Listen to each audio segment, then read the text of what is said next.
गरुड़ पुराण हिंदू धर्म के 18 महापुराणों में से एक प्रमुख वैष्णव पुराण है। इसका नाम भगवान विष्णु के वाहन पक्षीराज गरुड़ के नाम पर पड़ा है। यह पुराण मुख्य रूप से भगवान विष्णु और गरुड़ के संवाद के रूप में वर्णित है, जिसमें गरुड़ जी विष्णु भगवान से मृत्यु, आफ्टर लाइफ, परलोक, कर्मफल, नरक स्वर्ग, प्रेत योनि, श्राद्ध तर्पण, मोक्ष के उपाय और धर्म अधर्म के विषयों पर ज्ञान प्राप्त करते हैं। गरुड़ पुराण को 2 मुख्य खंडों में विभाजित किया गया है, पूर्व खंड आचार खंड और उत्तर खंड प्रेतकल्प। पूर्व खंड में विष्णु भक्ति, उपासना, ज्योतिष, आयुर्वेद, रत्न विज्ञान, राजनीति, वास्तु आदि विविध विषयों का वर्णन है, जबकि उत्तरखंड प्रेतकल्प मृत्यु के बाद आत्मा की यात्रा, यमलोक, नरक की यातनाएं, पिंडदान और सद्गति पर केंद्रित है। इस पुराण में लगभग 19,000 श्लोक बताए जाते हैं, जिनमें से कई मृत्यु और कर्म से संबंधित हैं। गरुड़ पुराण की उत्पत्ति और महत्व कहा जाता है कि गरुड़ जी ने भगवान विष्णु से यह ज्ञान प्राप्त किया और फिर इसे कश्यप, आर्षि आदि को सुनाया। महर्षि वेदव्यास द्वारा संकलित इस पुराण को कलयुग में विशेष महत्व दिया गया है। हिंदू परंपरा में किसी की मृत्यु के बाद 13 दिनों तक गरुड़ पुराण का पाठ करने का प्रावधान है, क्योंकि इससे आत्मा को शांति मिलती है, प्रेत योनि से मुक्ति होती है और पितरों का उद्धार होता है। ये पुराण हमें सिखाता है कि मृत्यु अंत नहीं, बल्कि आत्मा की एक नई यात्रा है। जीवन में किए गए कर्म ही मृत्यु के बाद स्वर्ग, नरक या पुनर्जन्म तय करते हैं। भगवान विष्णु की भक्ति, सत्कर्म, दान, तप और श्राद्ध से मोक्ष प्राप्ति संभव है। गरुड़ पुराण में कहा गया है कि जो व्यक्ति इस पुराण को सुनता या सुनाता है, वह पापों से मुक्त हो जाता है और दुर्गति से बचता है। मृत्यु के समय और उसके तुरंत बाद क्या होता है? गरुड़ पुराण के अनुसार जब मनुष्य की मृत्यु होती है तो प्राण शरीर छोड़ देते हैं। आत्मा सूक्ष्म शरीर अंगूठे के आकार का में रहती है। यमदूत आते हैं और आत्मा को यमलोक ले जाने की तैयारी करते हैं। मृत्यु के बाद पहले 24 घंटे तक आत्मा को अपने कर्मों का बोध कराया जाता है। शरीर त्यागने के बाद आत्मा 13 दिनों तक घर के आसपास भटकती रहती है। इस दौरान वह अपने परिवार को देखती है, उनके दुख को महसूस करती है, लेकिन कोई संपर्क नहीं कर पाती। इसलिए शोक करने वाले परिवार को गरुड़ पुराण सुनाना चाहिए ताकि आत्मा को मोह से मुक्ति मिले। 10 दिनों तक पिंडदान से आत्मा को एक यातना देह प्रेत शरीर बनती है। 13वें दिन श्राद्ध और पिंडदान के बाद आत्मा यमलोक की पूर्ण यात्रा पर निकलती है। इस यात्रा में वैतरणी नदी, घोर जंगल, कांटेदार रास्ते और भयानक यातनाएं होती हैं। पुण्यवान आत्मा को सुखद मार्ग मिलता है, जबकि पापी को कष्ट। यमलोक की यात्रा और यमराज का दरबार। यमलोक पहुंचने पर चित्रगुप्त आत्मा के कर्मों का लेखा जोखा पढ़ते हैं। यमराज न्याय करते हैं। अच्छे कर्मों वाले को स्वर्ग या अच्छी योनि मिलती है, पापियों को नरक।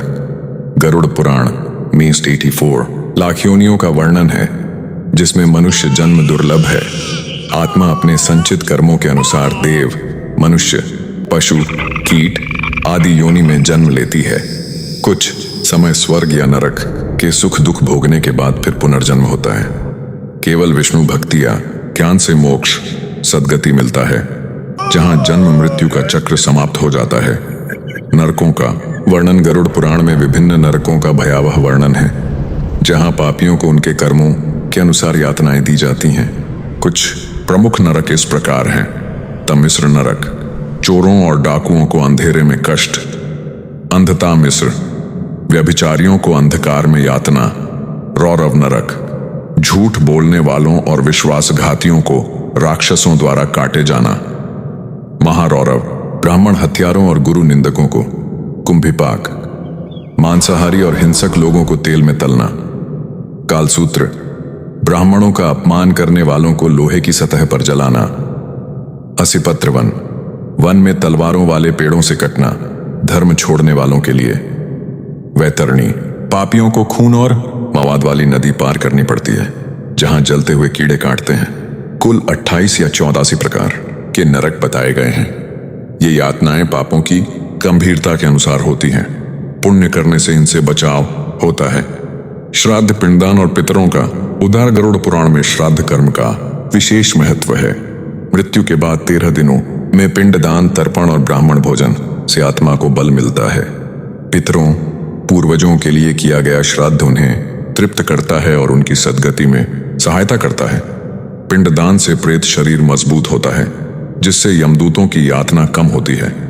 गंगा जल, तिल, कुश आदि से श्राद्ध करने से विशेष फल मिलता है।